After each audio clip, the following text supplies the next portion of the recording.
నమస్తే, welcome to reality check. ప్రస్తుతం మనతో పాటు ఉన్నారు సీనియర్ జర్నలిస్ట్ విజయ్ బాబు గారు. సార్ నమస్తే అండి. సార్ విజయ్ సార్, రేపు ప్రధానమంత్రి మోదీ గారు అమరావతి విచ్చేస్తున్న తరుణంలో ఫస్ట్ ఆఫ్ ఆల్ అక్కడ ఏర్పాట్లకు సంబంధించి కానీ ఆయన రాకకు సంబంధించి కానీ మీ స్పందన ఏంటి, ఏం చెప్తారు?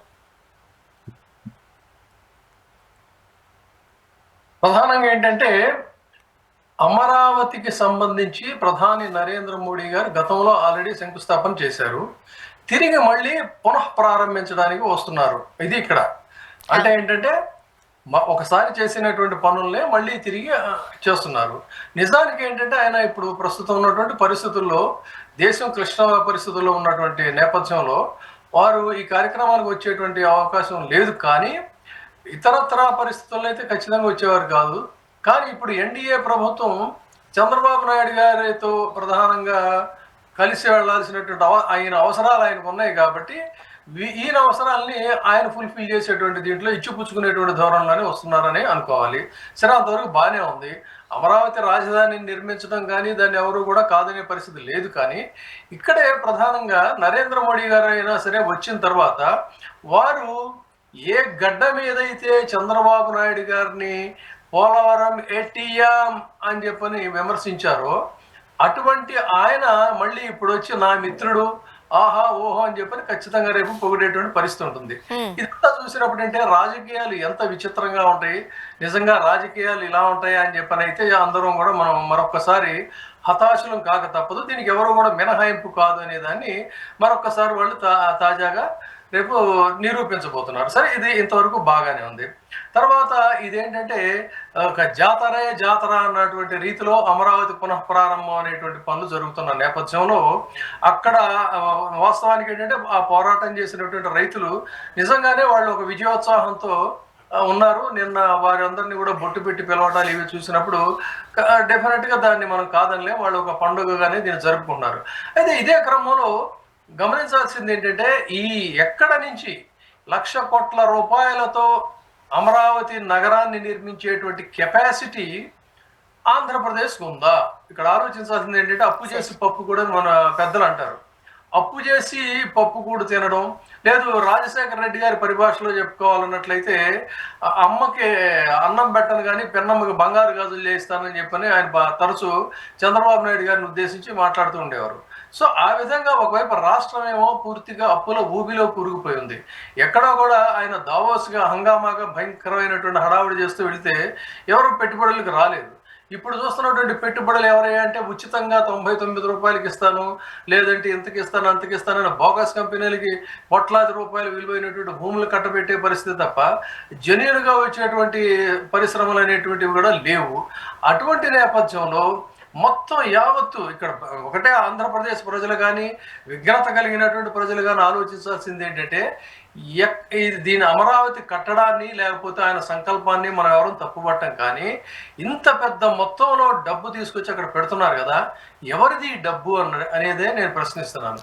ఇంత పెద్ద డబ్బు ఎవరిది అంటే the sweat and blood of each and every Andhra Pradesh citizens, which starts from Anantapur to అటు శ్రీకాకుళం కాదు, ఇంకా అవతలకి వెళితే పార్వతీపురం దగ్గర వరకు కూడా చూసుకుంటే అంటే ఉత్తరాంధ్ర ప్రజలు పూర్తిగా ఇది మనకు అంతకు ముందు ఉన్నటువంటి కమిటీలు కూడా చెప్పాయి, పూర్తిగా వెనకబడినటువంటి ప్రాంతం ఉత్తరాంధ్ర ప్రాంతం. ఉత్తరాంధ్ర ప్రాంత ప్రజల యొక్క పన్నుల నుంచి వారి యొక్క ఆదాయం నుంచి వచ్చేటువంటి నుంచి అనంతపురం నుంచి వరకు కూడా ప్రతి ఆంధ్రుడు కూడా పెట్టేటువంటి పైసా అందు నుంచే ఇక్కడ పెడుతున్నారు తప్ప ఇక్కడికి ఏమి ప్రత్యేకంగా వీళ్ళు ఆకాశంలో నుంచి డబ్బు తీసుకురు. అట్లా ఆయన ఏం చెప్పారు, సంపద సృష్టిస్తాను అన్నారు.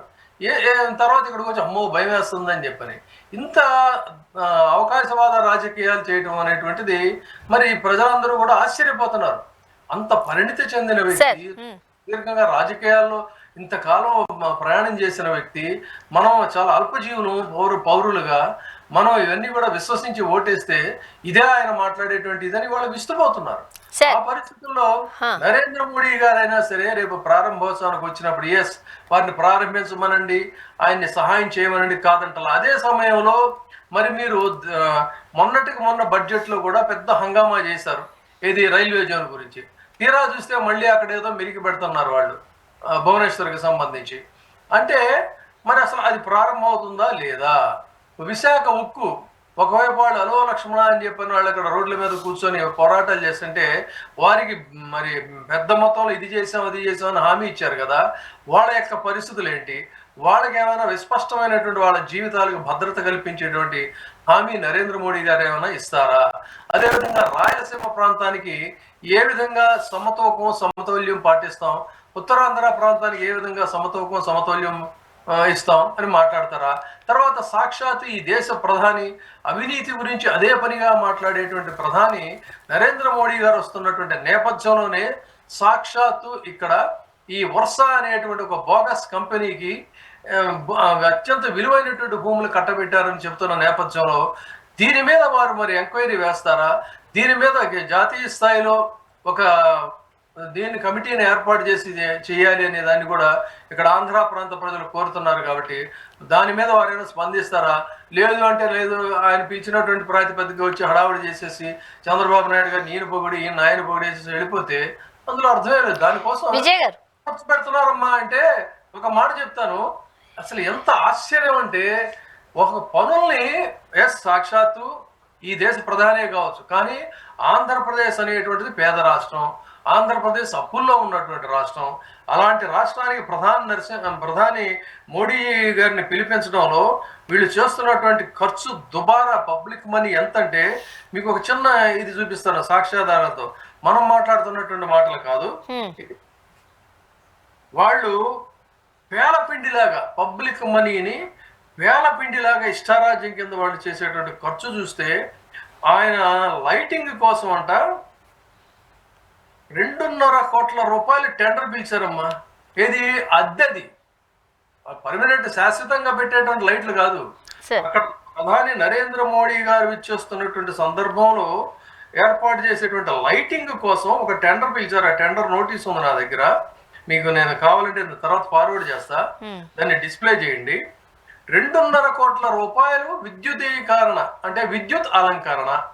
ఆ విద్యుత్ అలంకరణ అద్దె ప్రాతిపదికన విద్యుత్తుని అలంకరించడానికి 2.5 కోట్లు. అంటే ఈ ప్రాతిపదికన ఎన్ని కోట్ల రూపాయలు ఖర్చు పెట్టడానికి స్వాగతం అంటే ఆయన ఇంప్రెస్ చేయాలి. పేద రాష్ట్రంలో ఆయన సాదాసీదా గౌచానికి గ్లాసుడు ఒక కొబ్బరి బొండం నీళ్ళు ఇచ్చినా చాలు. కుచేలుడు శ్రీకృష్ణుడి దగ్గరికి ఏం తీసుకెళ్తాడు? అటువంటి పురాణాల్ని ఇప్పుడు సనాతన ధర్మం గురించి కదా వీళ్ళు వల్లివేస్తున్నారు. సనాతన ధర్మాన్ని వల్లివేసేటువంటి వాళ్ళు పురాణాల్లో ఉన్నటువంటి స్ఫూర్తిని తీసుకోవాలి. మన ఆంధ్రప్రదేశ్ రాష్ట్రం అప్పుల ఊబిలో కూరుకుపోయినటువంటి రాష్ట్రం, ఒక కుచేలుడు లాంటి రాష్ట్రం. ఈ రాష్ట్రానికి ఆయన సాక్షాత్ ఈ దేశ ప్రధాని శ్రీకృష్ణ పరమంతుడిలాగా వస్తున్నప్పుడు ఆయనకు అటుకులు మూట ఇచ్చినా కూడా చాలు.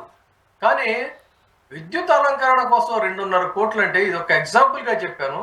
ఎన్ని కోట్ల రూపాయలు ఒక గంట కార్యక్రమం కోసం పబ్లిక్ మనీ. ఇది చంద్రబాబు నాయుడు గారు సంపాదించిన సొమ్ము ఏదో కాదు, పబ్లిక్ మనీ. ఇంత పబ్లిక్ మనీని దుబారా చేయడం కరెక్టేనా? ఆ డబ్బుతో వాళ్ళు ఫీజులు రాలేదు మహాప్రభు అని పిల్లలు ఏడుస్తున్నారు. ఆ పిల్లలకి ఇవ్వచ్చు కదా. మహిళలు ఇదవుతున్నారు, వాళ్ళకి ఎంతో కొంత సర్దుబాటు చేయొచ్చు కదా. ఏంటి అర్థం లేనటువంటి పనులు? ఇది ఫ్యూడలిస్టిక్ మెంటాలిటీ కాదా? ఇది డెమోక్రసీ అవుతుందా? సార్ విజయ్ గారు, ఇప్పుడు రాష్ట్ర విభజన తర్వాత ఆంధ్రప్రదేశ్ రాష్ట్రం లోటు బడ్జెట్తో ఏర్పడిన తర్వాత తొలిసారిగా దేశ అధ్యక్షుని స్థానంలో వచ్చిన ప్రధానమంత్రి మోదీ గారు ఒక వరాల జల్లు కురిపిస్తారు అని అనుకునే టైంలో కన్నీళ్లు కంత మట్టి ఇచ్చి వెళ్ళిపోయిన సందర్భం చూసాం. 10 ఏళ్ళు అయినా సరే దానిని మనం మర్చిపోలేని పరిస్థితిలో ఉన్నాం. ఇప్పుడు మళ్ళా శంకుస్థాపన అంటే చేసిన శంకుస్థాపనకే మరలా చేయడానికి వస్తూ ఉన్నారు. ఈసారి కూడా మరి మన ఆంధ్రప్రదేశ్ ప్రజల నెత్తి మీద కొన్ని నీళ్లు కొంత మట్టి వేసి వెళ్తారా, లేదంటే నిజంగానే ప్రజలకు ఉపయోగపడేలాగా రాష్ట్రానికి ఉపయోగపడేలాగా ఏదైనా వరాల జల్లు కురిపిస్తారంటారా? మీరేం చెప్తారు? వరాల జల్లు ఉండదు, ఏముండదు. పరస్పరం ఒకళ్ళనొకళ్ళు ప్రశంసల జల్లే తప్ప అక్కడ వరాల జల్లే ఉండదు. ఆయన అంతకుముందు ఆయన్ని వీళ్ళు తిట్టారు, వీళ్ళని ఆయన తిట్టాడు. ఇప్పుడు ఏంటంటే పరస్పరం ఒకళ్ళొకళ్ళు పొగుడుకుంటారు, ఆలింగనం చేసుకుంటారు. ఇంతే తప్ప ఇక్కడ అదనంగా ఈ రాష్ట్రానికి ఆయన ఇచ్చేటువంటి వరాలు అయితే ఖచ్చితంగా ఏమి ఉండవు. అందులో ఏమి సందేహం లేదు. కేవలం ఏంటంటే ఇది ఒక రియల్ ఎస్టేట్ వ్యాపారం. ప్రపంచంలోనే చెప్పుకోదగినటువంటి అతిపెద్ద రియల్ ఎస్టేట్ వ్యాపారం ఈ అమరావతి నిర్మాణం. దాన్ని మసిపూసి మారేడుకాయ చేయటం కోసమే ప్రధానమంత్రిని పిలవడం ఇదంతా. ఏముంది, ఇప్పుడు ఇదే ప్రధానమంత్రిని నీళ్లు మట్టి ఇచ్చారని చెప్పని తిట్టారు. పైగా చెవిలో అదేదో పెట్టుకొని బాలకృష్ణ పనికిమాలని హిందీలో నోటుకొచ్చినట్టుగా తిట్టాడు. దానికి ఇప్పుడు మళ్ళీ ప్రతిగా వాళ్ళు ఏం చేస్తారు, పిలిచి ఎన్టీ రామారావు గారికి కూడా పద్మభూషణ్ ఇవ్వలేదు కానీ ఈయనకు మాత్రం పద్మభూషణ్ ఇచ్చి సత్కరించారు. So this is the opportunist politics. 4 పైన పదే చెప్తుంటా, 4 పై నేషనలిజం, పలుకుల్లో పేట్రియాటిజం, ఆచరణలో ఆపర్చునిజం, ఇదే నేటి రాజకీయం అని చెప్పని. ఇది నిజం. అండ్ మరీ ముఖ్యంగా దశాబ్దాల చరిత్ర కలిగిన వైజాగ్ స్టీల్ ప్లాంట్కి సంబంధించి ఎంత ఎత్తున నినాదాలు జరుగుతున్నాయో మనకు తెలిసిన విషయమే. ఇప్పుడు కొన్ని విషయాలకు మనం తీసుకున్నట్లయితే మీరు అన్నట్టుగా అది విశాఖ ఉక్కుకు సంబంధించి కూడా మెయిన్ పాయింట్గా ఉంది. దానికి సంబంధించి ప్రధానమంత్రి గారు ఏవైనా స్పందించే అవకాశం ఉందా? ఇటు రైల్వే జోన్ గురించి కావచ్చు, లేకపోతే విశాఖ ఉక్కు కర్మాగారానికి సంబంధించి కావచ్చు, ఏదైనా ఒక ప్రామిస్ చేసే అవకాశం ఉందంటారా? అసలు ఆయన ఈ సమస్యల మీద ఏదైతే ఆంధ్రప్రదేశ్ కి లాంగ్ పెండింగ్ ఇష్యూస్ పడిందా అని చెప్పా, రైల్వే జోన్ అన్నారు, అది మళ్ళీ దానికి బ్రేకులు పడిపోయాయి. విశాఖ ఉక్కు వాళ్ళు ఇన్నాళ్ళుగా నిలదీస్తున్నారు, గొడవలు చేస్తున్నారు, అది అలాగే ఉంది. తర్వాత అటు రాయలసీమ సమస్యలు అవి అదే రకంగా ఉన్నాయి. వీటన్నిటి గురించి అసలు ఆయన ఏమీ మాట్లాడరు. కేవలం ఏంటంటే పరస్పరం ఒకరినొకరు పొగుడుకోవటంతో ఆ సభ ఎదుగుతుంది, తాలీబాజా అన్నట్టుగానే నడిచిపోతుంది తప్ప ఎక్కడా కూడా ఆంధ్రప్రదేశ్ సమగ్రాభివృద్ధికి సంబంధించి ఆయన విస్పష్టమైనటువంటి హామీ ఇచ్చేది ఏమీ ఉండదు. అది మాత్రం స్పష్టంగా చెబుతున్నాను. నెక్స్ట్ మనం ఆంధ్రప్రదేశ్లో మొన్న తిరుమల సంఘటన మనం చూసాము, తిరుపతిలో. అండ్ నిన్న చూసాము సింహాచలంలో గోడ కూలి 8 మంది చనిపోయారు. అత్యంత బాధాకరమైన సంఘటన. లేదు అని అంటే అది ఎప్పుడో కట్టిన గోడ కూడా కాదు, ఒక 1 మంత్ బ్యాకే దాని కన్స్ట్రక్షన్ అయింది అని కూడా మనకు తెలిసిన నేపథ్యంలో గోడ కూలి 8 మంది భక్తులు చనిపోవడం అనేది చిన్న విషయమే కాదు. భద్రతా లోపం అనుకోవాలా, పర్యవేక్షణ లోపం అనుకోవాలా, లేకపోతే గవర్నమెంట్ తప్పిదం మరలా ఇంకొకసారి కనిపిస్తుంది అని అనుకోవాలా? ఏం చెప్తారు? ఇందాక ఆ కాంట్రాక్టర్ ని విచారిస్తుంటే ఆ కాంట్రాక్టర్ తెంపరితనం చూడండి. నిజానికి ఇలాంటి బాపతగాళ్ళు గతంలో రష్యన్ కాన్సంట్రేషన్ క్యాంపుల్లో ఈ బాపత పనులు చేస్తే వాళ్ళ కాళ్ళకి సంకెళ్ళేసి రాళ్లు కొట్టించి మరీ చంపేసేవాళ్ళు. అటువంటి భయంకరమైనటువంటి నేరం అతను చేసింది. ఎంత బుకాయిస్తున్నాడంటే దర్జాగా నేను కట్టనన్నాను. వీళ్ళు టూరిజం వాళ్ళును వీళ్ళు ఈవో నా మీద ఒత్తిడి తీసుకొచ్చారు. ఒత్తిడి అంటే ఎవడన్నా ఒత్తిడి తీసుకొచ్చిన వాడిని మర్డర్ చేయాలంటే చేస్తాడా?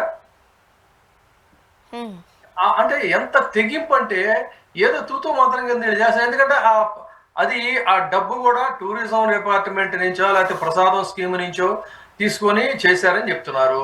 నిజంగా అట్లా తీసుకోవాలన్నట్లయితే దానికి ఒక ప్రొసీజర్ ఉంటుంది.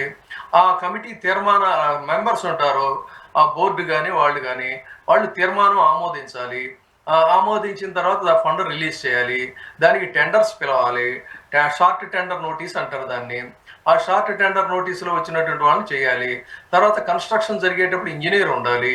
ఇన్ని రకాల ప్రొసీజర్స్ అన్నీ కూడా తొంగలోకి తొక్కి దీన్ని కడితే వాడేం బుకాయిస్తున్నాడు, నేను కట్టనన్నా కట్టమన్నారు. వాళ్ళు మర్డర్ చేయమంటారు, చేస్తాడా? మర్డరే చేశాడు. ఇప్పుడు is nothing but a murder, sheer murder. అది అంత నెగ్లిజెన్స్ గా మనుషుల ప్రాణాలు తీసేశారంటే ఇది పూర్తిగా హత్య. పవిత్ర దేవాలయ ప్రాంగణంలో నిండు ప్రాణాలను, అమాయకుల ప్రాణాలు తీసేయటం అనేది ఒక ఎత్తు అయితే, ఇంకొక ఆశ్చర్యకరమైన చూపిస్తా, మీకు వీడియోలు కావాలంటే పంపిస్తా చూడండి. ఈ సంఘటన జరుగుతున్నప్పుడు ఆ ఆలయ ధర్మకర్తలుగా పెద్దలు అశోక్ గజపతి రాజు గారు, వారి ఫ్యామిలీ, అదేవిధంగా మినిస్టర్స్ కూడా వాళ్ళందరూ ఆలయం లోపలే ఉన్నారు.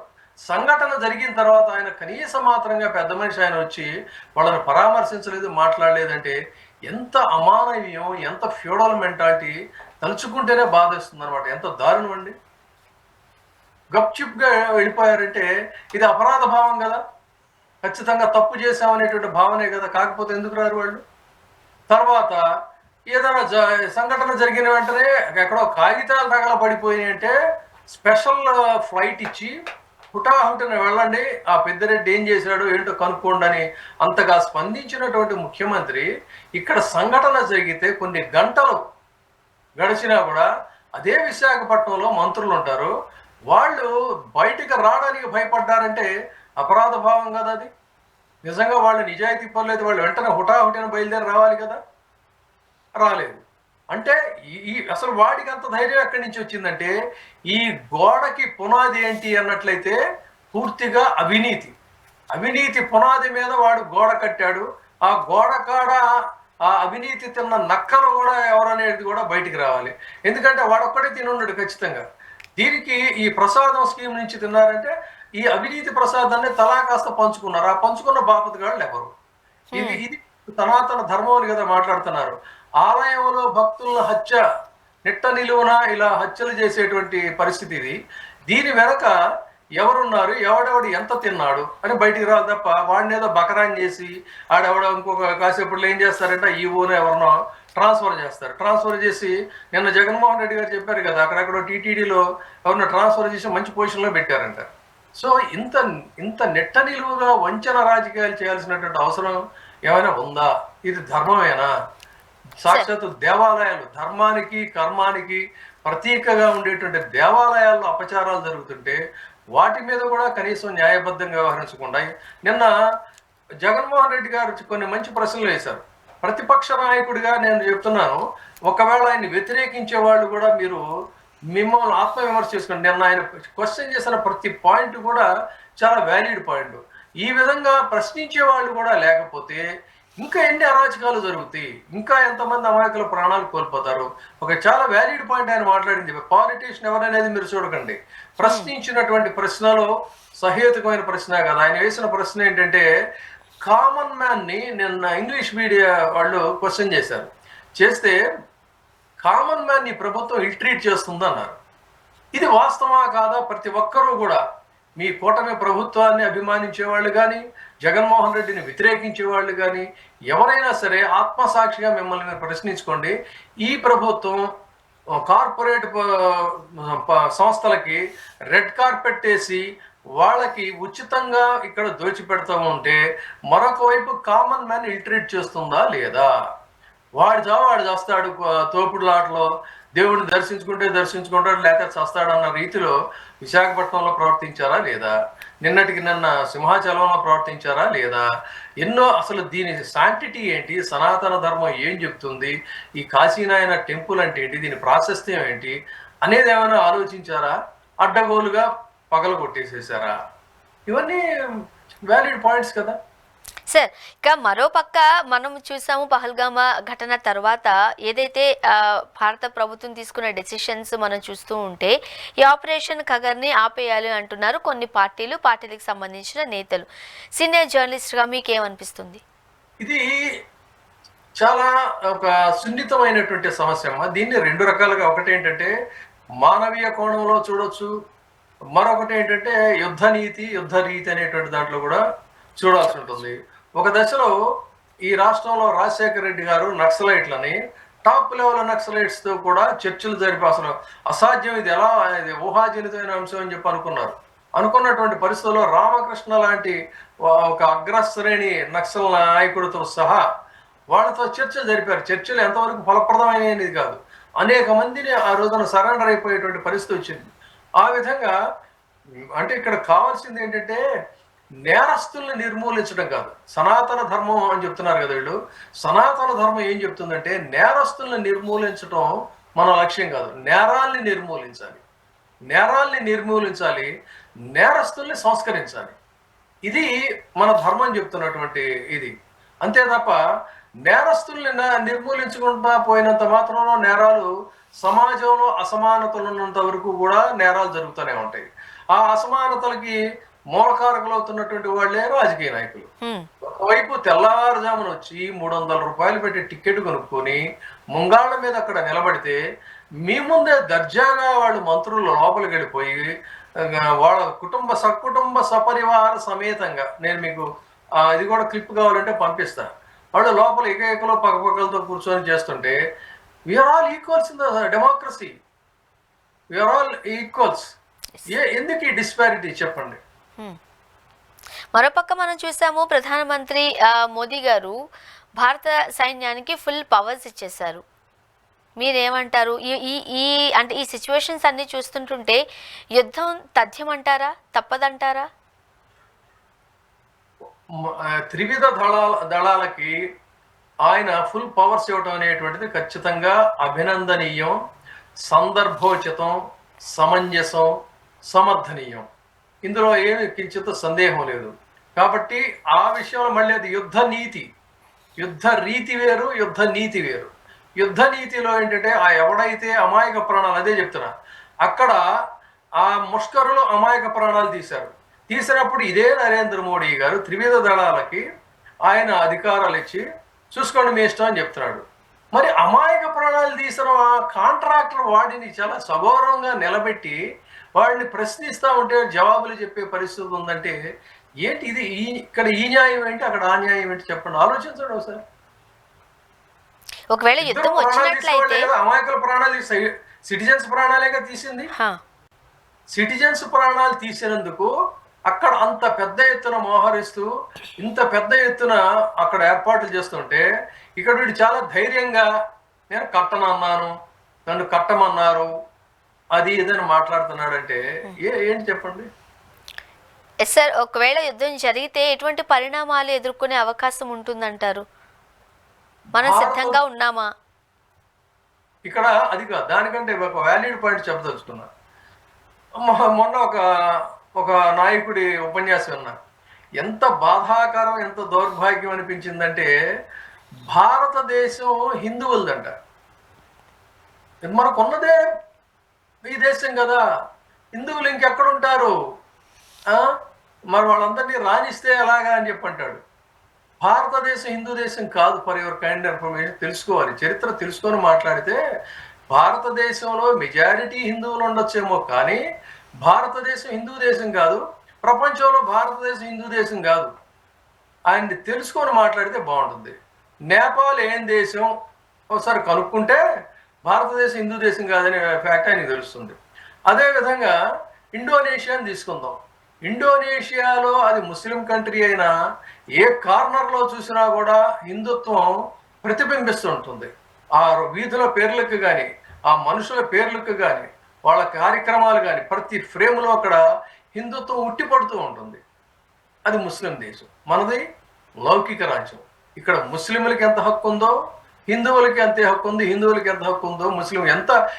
మీరు ఒక్క మాట, నేను అన్ని విషయాలతో సమర్థించను, కానీ అత్యద్భుతంగా ఈ భారతదేశంలో కాశ్మీర్ నుంచి కన్యాకుమారి దాకా అందరూ కూడా పాకిస్తాన్ దాడిని నిరసిస్తున్నా కూడా, వివిధ రకాల స్టేట్మెంట్స్ ఇస్తున్నా కూడా, ఓవైసీ ఇచ్చినటువంటి ఒక అద్భుతమైన స్టేట్మెంట్ ఎంత గొప్పగా మాట్లాడాడంటే, వాడు భుట్టో, బెనజీర్ భుట్టో కుమారుడు బిలాల్ భుట్టో సింధు దేశంలో నీళ్లు రాకపోతే హిందువుల రక్తాన్ని పారేస్తామని చెప్పాడు. దానికి ఆయన ప్రతిగా మాట్లాడిందంటే, అరే పిచ్చోడా, మీ అమ్మను చంపింది ఎవరు, మీ నాన్న చంపింది ఎవరు, ఆలోచించుకొని చెప్పాడు. ఎంత అద్భుతమైన స్టేట్మెంట్ అండి అది. అది భారతీయ ముస్లిం, భారతీయత అంటే అది. ఆ భారతీయం అనేది ప్రధానం తప్ప భారతీయ ముస్లిమా, భారతీయ హిందువా, భారతీయ క్రిస్టియనా, భారతీయ సిక్క, భారతీయ బుద్ధిస్ట, ఎన్నో ఉన్నాయి మన దేశంలో మతాలు. ఇది హిందూ మత దేశం కాదు. దాని కూడా చప్పట్లు కొడతారు. ఏం కర్మ, ఏం చెప్తాం. Okay, thank you so much అండి, మీ అభిప్రాయాలు పంచుకున్నారు విజయబాబు గారు. Thank you so much. ఇది వాళ్ళ రియాలిటీ చెక్. Stay tuned.